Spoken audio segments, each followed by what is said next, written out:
Now we're going back to United States, and I would like to welcome Shirin Taber, Executive Director of Empower Women Media. She has a multi-faith background, and with the organization, she's building projects and conferences across the world to make this world a better place for all. I'm also very proud to consider Shirin as a new partner of the Combat Antisemitism Movement, and welcome to this wonderful event. Thank you, Cam. Yes, and thank you for this opportunity to share with your community and to be an active partner. So my name is Shirin Taber, and I'm a media producer. I live in Los Angeles, and I lead a women's media network focused on religious freedom and how to build peace and how to empower women and minorities. In our network, you'll learn that we are women who come from a persecuted or displaced past. Many of us are Muslim, Christian, and Jewish women. But increasingly, we also have secular women involved who are very concerned about these issues of democracy and freedom. We work in multiple locations. We work in the Middle East, North Africa, Pakistan, Afghanistan, and most recently, Nigeria, because an organization called Open Doors is very concerned about the Muslim-Christian conflict there. And so now we're creating media tools to help in the country of Nigeria. Many people don't realize that actually per capita, there's more religious-based violence in Nigeria. So we do need to keep an eye on that. Today, I want to talk about practical solutions. I think we're all convinced of the need. And so I'd like to move the conversation to think about solutions. So as a content creator, I'm excited to get this message out with Cam and other organizations like yourself. How do we do that? Well, we're the only women's-led organization in the world that actually hosts a religious freedom film festival in which we allow women and minority faiths to share their stories of religious liberty and how vital it is to protect their culture and their values and to basically save lives. In addition to that, we offer a religious freedom media training fellowship where we train Muslim, Jewish, Christian women, secular women, as I shared, to create content, social media content, short films, podcasts, journalism, TV reports about the necessity to support interreligious harmony and freedom in our world. We also offer a certificate online class. And you might say, well, why do you do that? During COVID, we realized we could no longer travel and we could no longer go to the women in the Middle East and train them. And historically, we would spend a lot of our resources convening 30, 50, 80 people. But with moving to online platforms, we were able to train over 5,000 religious freedom advocates online during COVID. So the blessing of COVID is we learned that we really need to mobilize digital strategies and online strategies to equip religious freedom advocates around the world. We initially started training women, but they invited their friends, and we did a survey of over 1,800 people that did our certificate course.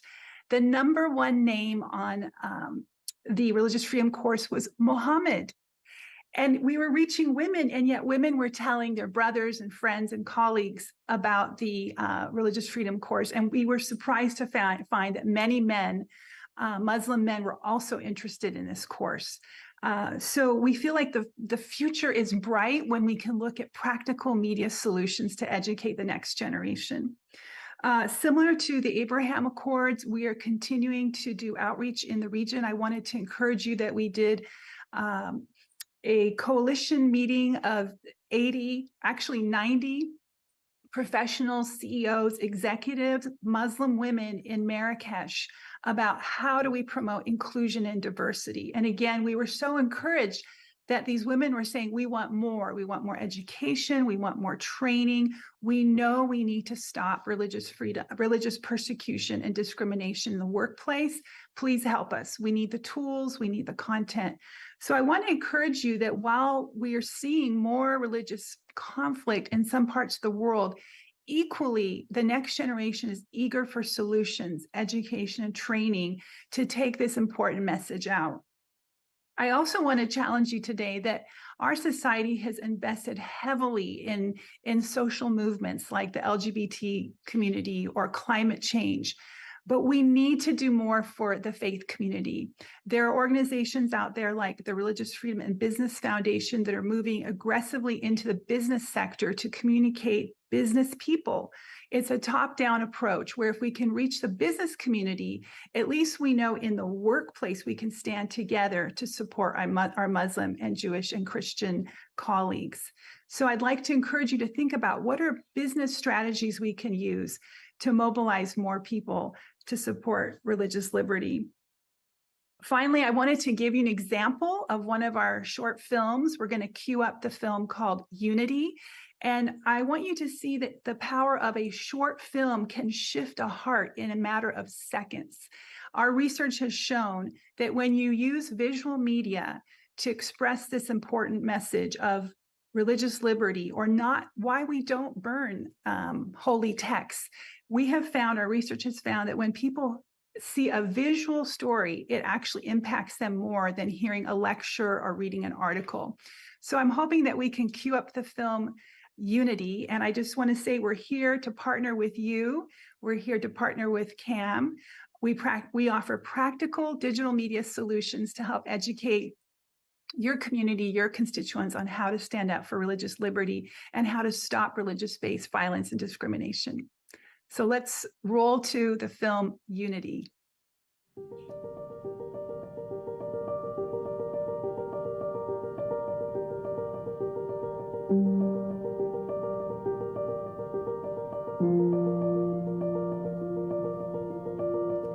I am Iranian. I'm Iranian American. I'm an engineer. I'm a doctor. I'm a dog walker. I am a barista. I am Christian. I am Muslim. I'm Baha'i. I am Jewish. I'm not religious at all. I am a Democrat. I'm a Republican.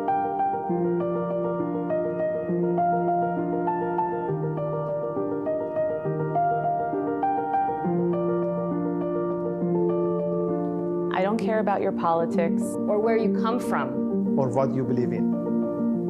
I only care about the Iranian people.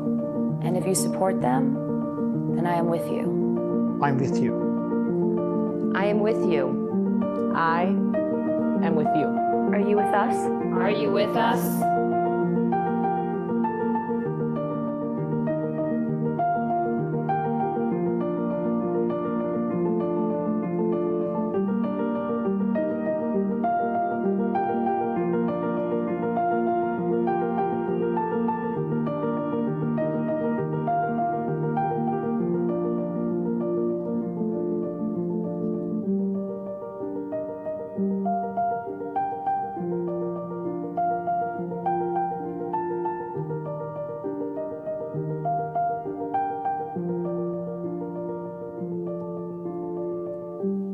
The question asked in the movie, yes, we are with you, and we are with you to build unity, not just unity among the Iranian people, but unity among our faiths. So thank you, Shirin, for the work that you do, and thank you for your partnership and a wonderful video that you have produced.